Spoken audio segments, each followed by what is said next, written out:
Okay, it's recording. Great. Okay. Hey, everybody. Thank you for joining us tonight. We're going to be enjoying the Dr. L. Riesling, his quintessential Mosel Riesling. If you would pull up the slide, and we'll get started on talk a little bit about it, and then we'll crack it open and enjoy tasting it. Okay, let me share the slide with everybody a moment. Not showing it as one of the options. Hold on a second. Try again. There it is. Okay. All right. So, like I said, Dr. L. Riesling is it's the flagship wine from the Dr. Lucen winery. One of the interesting things, you'll see a lot of doctors in front of German winemakers. For them, it means they have a master's degree in enology. Yeah, but they call them doctors. Everyone has to call me doctor. Yeah, Dr. Ludre. Okay, we're on that. So, anyway, this is a 90-point rated wine. It is a really consistent performer, and Germany is really quite famous for producing Riesling. They're not the only ones, but they are certainly by far the largest producer of Riesling, and traditionally the producer of Riesling for the world. Riesling is a white wine grape. It runs anywhere from sweet to dry, depending on how they decide to vint it.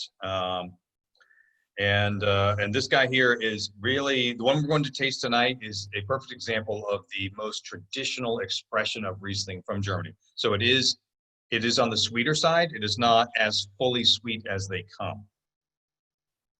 So I know we've been drinking a lot of red wines lately, and I wanted to really shake it up. And so I really took a left turn on this one. It's like, okay, we're going to go from huge dry reds to a sweet Riesling. Boom. I really appreciate you guys jumping in with me and tasting tonight.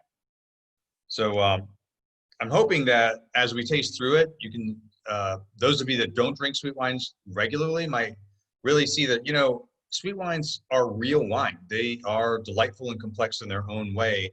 And it might become something that you fold in to your repertoire regularly. Especially when it's paired, but we'll talk about pairings a little bit as we move forward. So if you haven't already, let's go ahead and crack open these bottles. Yeah, sure, go ahead. Okay. Let's go ahead and crack open the bottles and pour some wine. Julie and Brian are like on it, done. We might have also had a bottle of this 2 nights ago when we got the keys to our new house. Whoa. So you already had it. So you have opinions formed already about it. So you can contribute a lot. Oh, all the things. We know all the things about it. Okay. We wrote I know. already. This is where I hand the presentation over to Julie. She knows all the things. It's delicious. So the proper serving temperature, this is a white wine, so we're talking about 45 to 50 degrees. Throw it in the refrigerator for about an hour to get that temperature, unless you have temperature control. Really nice pairings for Rieslings are spicy foods, hearty salads, fruit salads, and seafood. But I think spicy foods are my favorite version of it. That counterpoint of a little bit of sweet to spicy. Thai food is amazing with it. I don't know if anybody has anything they're eating with it tonight. Tacos totally, yeah, totally work. So I find it definitely sweeter, but I don't find it to be cloyingly sweet. Right. Like, yeah. And I think that's a good call. That's interesting when you and I think several of you guys know that the original plan for this week was I was going to be presenting their dry Riesling. And two things happened. They delivered the wrong wine. And it turns out that the dry Riesling is out of stock until August. So that wasn't going to happen. But really, there's not a night and day difference. Because there are 3 different levels, and I love all of them. So this is the Dr. L, which is it's not the sweetest wine, but it is the sweetest of what they would call their quality wines. And then you have the Gray Slate, which is a little more tart. And that's a kind of a restaurant created wine. That one's really nice at the store too. And then there's the dry. And the dry really still gives you a lot of this fruit and everything as well, but this one's just a little bit. Okay. All right, that's fine. I'm good. So, like I was saying before, you can go. There are really dry. There are very dry Rieslings as well that are all about the acid and all about the tartness. And we'll do one of those later in the year, maybe August, when it comes back in. But this guy is the most common expression of a quality Mosel Germany Riesling. So if you were to be studying wine and someone were to if you were to be thinking, you say blind tasting, and you thought, okay, if I'm going to lock into my mind, what is the taste of Mosel Germany? This is by far the one to lock in on. This is the most common flavor and scent profile. These wines start with this nice light straw-like color. And what's kind of interesting is for wines that a lot of people consider, because they're sweet, people will write them off as lower quality. Rieslings are among the wines that can age the best in the world because of their combination of residual sugar and mostly because of their high acidity. So you can take a Riesling like this. This is, like we were talking about, this is a very, very casually priced bottle of wine, and you can still age this thing. You could age this guy 7-8 years. Wow.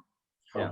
And I think that it's worth noting it's a Stelvin enclosure, but that doesn't have anything to do with aging.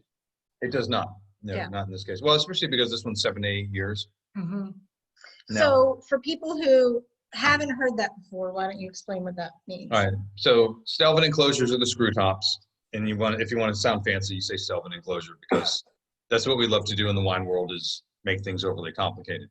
But so the traditional thinking about Stelvin enclosures is that it's for wines that are meant to be consumed young, which is true. That makes sense. It does. But they're finding more and more that you actually can age wines even if they have a Stelvin enclosure, that it does not require a cork. The jury's a little bit out on that, but honestly, for this guy, 7-8 years anyway, you'd be good to go. The oldest wine in the world still bottled is a Riesling. Really? Yep. How old is that wine? I don't know, really old. I can't remember. It's several hundred years old. Really? Yeah, it is. It's crazy. So they start out this light and pale straw color. As they age, they darken. Actually, you and I had a Riesling from 1985. I remember that. Right. We were at Burns Steakhouse. Dinosaurs were around. 1985. Julie and Brian weren't born yet, but Was both were. you too. Great. Yeah, and that was a long time ago. That's so depressing that 85 was a long time ago. It's like 10 years ago. So some of the aromas you're going to get, you can get that because of the acidity, kind of a lime quality, and then a honeydew quality. Oh, absolutely. When you age wines like that for that long, does it get sweeter or stronger? What does that aging do to a Riesling for 8 years? It will. That's a good question. It does mellow it mellows the acidity, and it'll take this honeydew zinginess and make it a bit more of an apricot. Yeah. So So sweeter.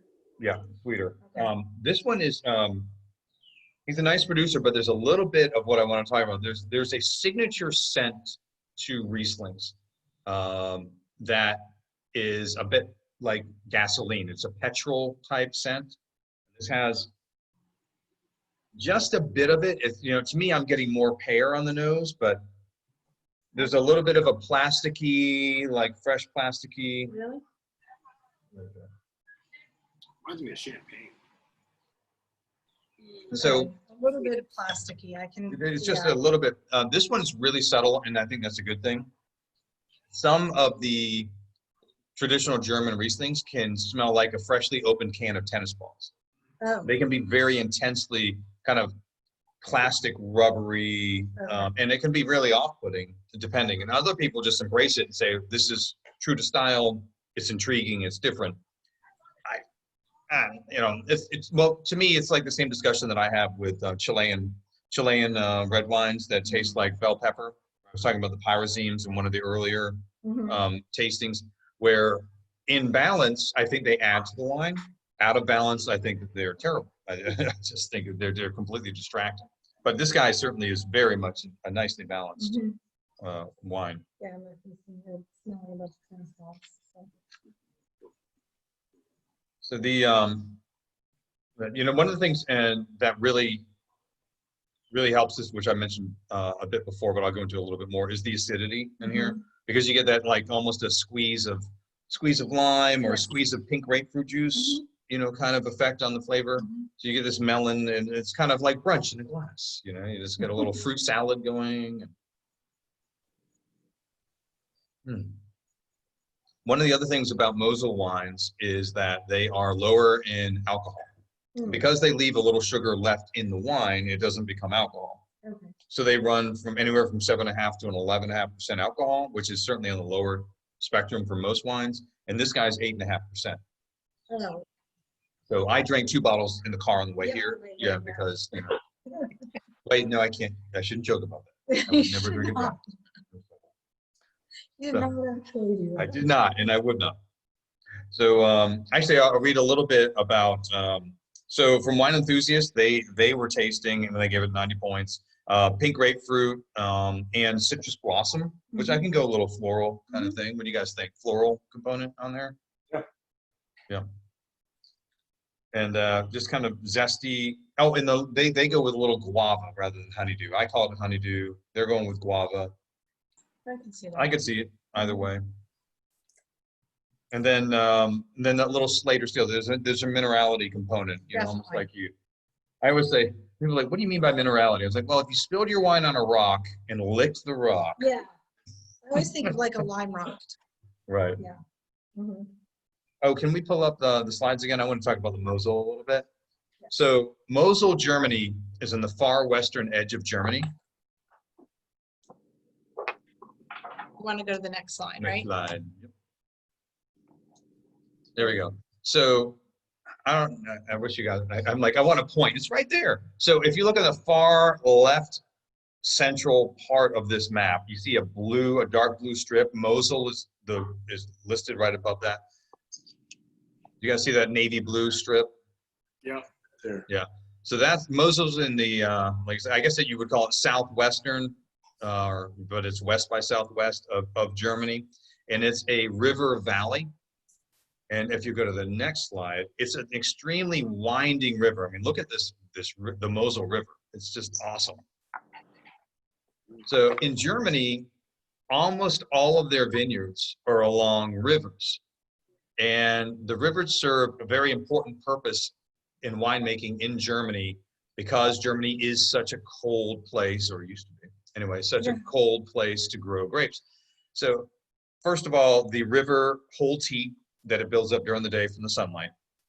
The second thing is the river reflects sunlight back up. So the grapes, because they get a lot of days that are kind of overcast there, so it helps to add more light and lumens hitting those grapes, because it's striking the grapes and it's striking the river, and the river is bouncing the lights back up onto there. So these are actually really steep hills leading down into the river, and they're very terraced. They're extremely steep in order to get as much light as possible.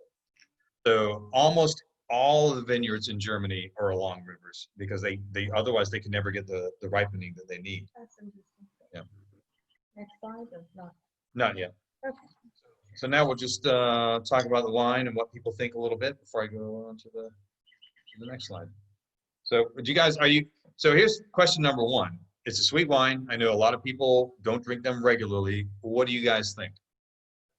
So yeah, I'm not a regular sweet drinker, but we actually bought 2 bottles intending to ship one to his brother so he could join us, and it was $108 to ship it, so we didn't. Yeah. You just need to tell him what wine we're doing, and then he can call local wine shops to see if it. Nah, that might be a better idea. Yeah. So This one is probably up there. we had 2. not a bad problem to have. And Right.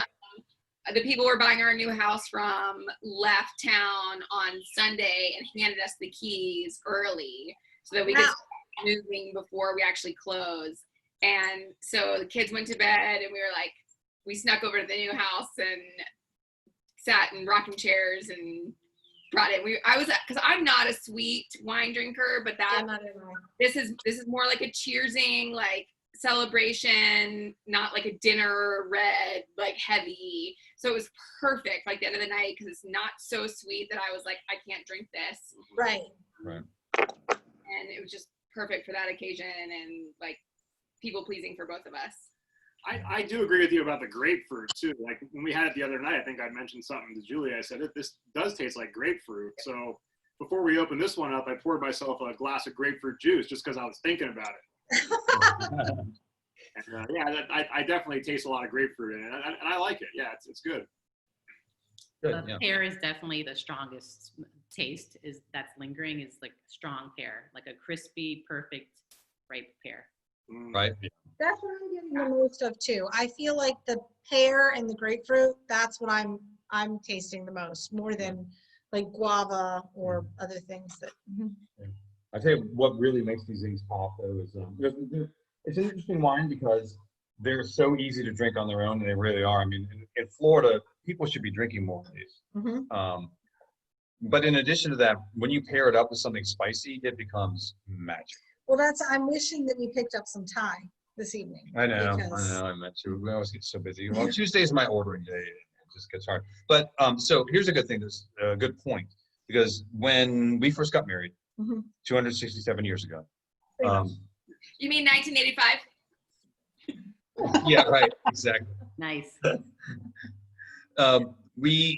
When we began our wine journey, we actually started drinking Riesling first. Right. We used to drink the blue bottle of Schmitzsohn. Yeah, not good Riesling. That's super sweet. Oh gosh, there's no character to that. No. That's not We great. liked it at the time. We did. Mhm. But so in the meantime, we both evolved to where we drink basically only red wines. Right. And Elizabeth was really there, and I Mhm. brought one of the Dr. Lucent's own. Mhm. It was the Gray Slate, but it's a similar wine. Mhm. And we had spicy Asian burgers with it, Yes. and she loved it. And Yeah, she it was hasn't had a fantastic. white that she liked in a long time, but that pairing really made it pop. Mhm. Yep. Yeah, I haven't had a Riesling that I've liked in a long time because when I hear the word Riesling, I think sweet, and so I'm predisposed to have kind of a bias against it at this point because I like the drier wines at this point. Mhm. So, but I don't find this too sweet. But I would love to have some spicy tuna or some Thai in front of me though with this. I get some wasabi almonds out of the pantry. Yeah, there Yeah, tonight we had your wine, Mm-hmm. and I managed to get a bottle of this before you ran out, Oh, right. the dry. So we opened both of them. Oh, good for you. Comparison at dinner tonight, and we had sort of a spicy Indian eggplant, Oh, yes. and it was very good. And actually, I thought between the two wines, I liked the dry better, just in terms of the wine. But I thought the sweeter wine, this one, went very well with the spicy food. So, Good. There's something to that this sweeter wines really need a spicy food to sort of offset the sweetness. Mhm. Right. Yeah, that's a great point. I'm glad you got to enjoy that tonight and really experience how it can do that. Yeah, I didn't want to wait to drink this whole bottle during our taste testing, so I figured early and get an early start. I didn't drink two on the way here, though. I think it's a good point, at least from what I feel like. You're right. The sweet, you need something to balance it, kind of like a yin and yang. And I feel like it's different when you have like a big, bold red, you also want a big, bold, like steak or something with it too. So that's not balancing. It's kind of going with the heavy, but the sweet, I feel like you need something to temper it a little bit. At least that's how I feel.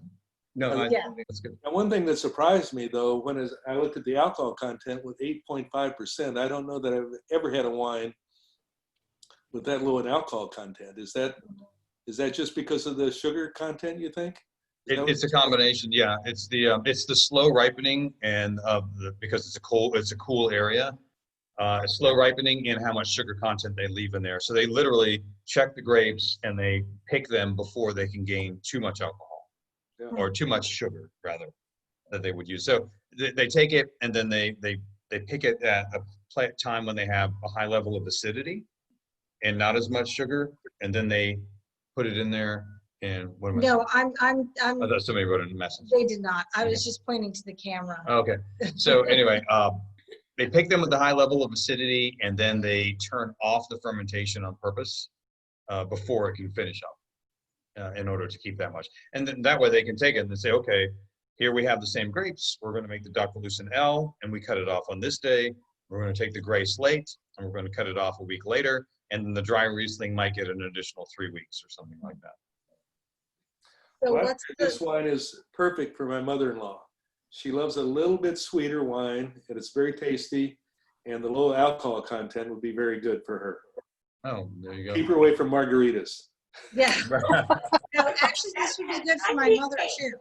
It's sweeter and the low alcohol content, because my mother's one of those people that can have half a glass of wine and that is it, if any more, and she's asleep. So, but this, maybe she could actually have a whole glass. Well, there you go. That would be- That's I'll what bring her- right. What did you say, Tom? I said, that's what we're thinking. We're going to take a couple, we're going up to see her. She lives in St. Louis. We're going to go see her in July. We're going to drive up there, and I'll pick up a couple of bottles of this to take with us. Celebrate. Right. Yeah. It's a great wine. Yeah, we'll be celebrating her 98th birthday. Oh, wow. That's Yeah. fantastic. Yeah, that's awesome. And you'll be celebrating, getting out of the heat of Florida. Right. Right. Hopefully it'll be cooler up there. I don't know how much cooler it'll be. The grocery store. So, and this is one of those things where people come in and they say, oh, well, my friend or my wife, they only drink pink Zinfandel. Hmm. And I think, look, you don't have to drink that product. I don't carry any of those. It's okay to like sweet, but they're sweet and then they're sweet. I mean, it's not, because we all know, like, this guy doesn't cost an arm and a leg, but it's quality wine. I don't know. That's just my thing. I hate to crush down on anything, but honestly, I think if I can slam something, I'm going to slam Pink Zin. And Pink Merlot. None of that either. It's not a thing. So this is a real question. So as far as pink stuff, Yes. rosé, Yes. that's it. Yes. As far as quality wines. Right. Yeah. Rosé. Rosé is good, and I understand that Pink Zinfandel is technically a rosé of Zinfandel, but they leave so much sugar in it, and really they're not leaving sugar in it; they're adding sugar to it Oh. because they're actually high alcohol. Hmm. So they make it dry, which I could get behind a Riesling-based rosé. That might be interesting and spicy. That'd be fun. And then they literally just fill it with sugar in order to make it sweet. Oh. So those are what I call. I really actually kind of hope that they will pass some laws to create wine labeling that's more strict, because I think people deserve to know if they're dosing with sugar at the end of it versus wine that's actually made and vinified correctly to create to style. I mean, this guy's sweet, but it was created to style. Mhm. I don't know. That's my opinion. I think people would like to know, because there's a lot of red wine out there that they're filling with a dye called Mega Purple. Oh, right. Oh, geez. Yeah. And it makes it kind of a wine product, and it's not the wine that you would think. So they're creating a very cheap wine, and they're making it look rich and inviting by throwing in this synthetic Mega Purple, which is a combination of wine flavors, sugars, and incredibly dark color. And so, like, here's a perfect one: Menage a Trois. You drink that, your teeth will be purple. It's because it's full of Mega Purple. Is that always true though? Because I think there's some reds that change your teeth purple, but they don't have them. in Good purple. question. Good point. No, that's not always true. If you have a highly extracted Petit Syrah, Mhm. that it can do it too. Okay. But a lot of them, it's because of the Mega Purple, additives. So. We had a very expensive bottle the other night that definitely had Mega Purple in it. That we're not going to mention the name. Not here. You can ask me in the store. Yeah. Is it considered like taboo to actually put fruit in something like this, like a couple of slices of strawberry? Do they do that in Germany, or like? Because I could see like a couple of slices of strawberry actually in the wine. I think that would taste pretty good. No, I think it would. Well, you know what would be really good is there is a sparkling version of this exact wine. I've seen it in sparkling. Yeah, we have it at the Quite a store. bit. Mhm. Yeah, and oh my gosh, you take that and throw some strawberries in there on a brunch? Are you kidding me? Well, kind of the strawberry brings out the bubbles. Yeah, it would be too, so. incredible. We should get that. We'll try it. We can try it. Well, for mom. Yeah, it's really, really nice. It's Mhm. super tasty. Mhm. So actually, speaking of brunch, it kind of reminds me of they can get the big news of the day. Oh, yes. So hey, we were reapproved to get food trucks back at Tipples today. Hell yes! So we'll be starting, not this Thursday, but the next Thursday. We're going to be starting with Kenny's Pizza. Is going to be there next Thursday. So. Yeah. Yep. So Mhm. Stregonona, the artisanal pizza, will Right. be every Thursday, and we're talking to Cilantro to see if they can take the Friday slot. Yep. Okay, you have to start the tasting with that news. Yeah, right. Start with And that. everybody, yay! Oh, we are so excited about it. We're very excited. So, and then once we know when everybody will be there, we'll put out a schedule so that people can plan. Right. Well, because like one of the people we're talking to, and this is just a planning thing, but I know both parties are interested, is because I was thinking about brunch. Do we want to put this on the recording? Just asking before you say it. Oh, well, it won't hurt anything. Okay. But you're right. It is not about the wine. So this is all. No, about I'm just saying if we haven't worked it out yet, maybe it shouldn't be. All right. I'll just wait. And the It's fact a that I mentioned it secret. can be a After we secret. turn off the They recording. should. Now I want to know. Yeah, you're gonna leave Yeah, all right. the viewers So- in such suspense. They're gonna have to like come in the store and find Right, Exactly, everybody who find out. wants to know, come in the store and That's find out. You guys that are here, we'll turn off the recording and tell you. Right. So after we turn off the recording, I'll tell you guys. So let's go to next week's wine. Okay. Oh, and by the way, one other thing, and everyone that enjoyed the Les Mistral that we had, and I was able to get it at that crazy good deal, it's coming in this Friday at that same crazy good deal again. So still $10 off a bottle. What is it? Which one is that? That was last week's, That right? was the red blend. That was a Southern Rhone style. Yes. Yep. So it was $29.99, and it will remain $29.99 right now because I'm still able to get that deal, and I'm going to keep sharing it. So, and it's such good wine because that's a $40 bottle of wine. Easy. It's delicious. So next week we're going to switch back to red. Hooray! Everybody loves red. So we're going to. We should do this one again. So next week we're doing a wine from Priorat, Spain. So I wanted to do something from an area that fewer people drink from. This region is really nice. They tend to do red blends that are Garnacha and Syrah with a little bit of Cab and Merlot sometimes. So we're going to be tasting the La Cartuja Priorat, 92 points. It is robust and tannicky, and we'll go with great with grilled meats and vegetables. They're really kind of powerhouse wines from Spain, and they can age really well. Because a lot of Spanish wines are really rich with with the use of intensely new American oak to give a huge vanilla profile. But these guys are actually more about large presence of powerful fruit combined with minerality. So they're the ones, if you're a Syrah lover, you'll like Priorat. And that's kind of the easiest thing. Their blends tend to mimic Syrah a little bit. So that's what we'll be drinking next week. Yeah, it's a delicious wine. So we'll end like we end all of them with cheering. Does anybody have anything more to say about tonight's wine before we cheers? Before we toast out. No. Okay. All right. Well, cheers. Thank you guys for Thank coming you so all much. for We are coming. going to You. now, and then we'll tell you the secret. Cheers. Watch it.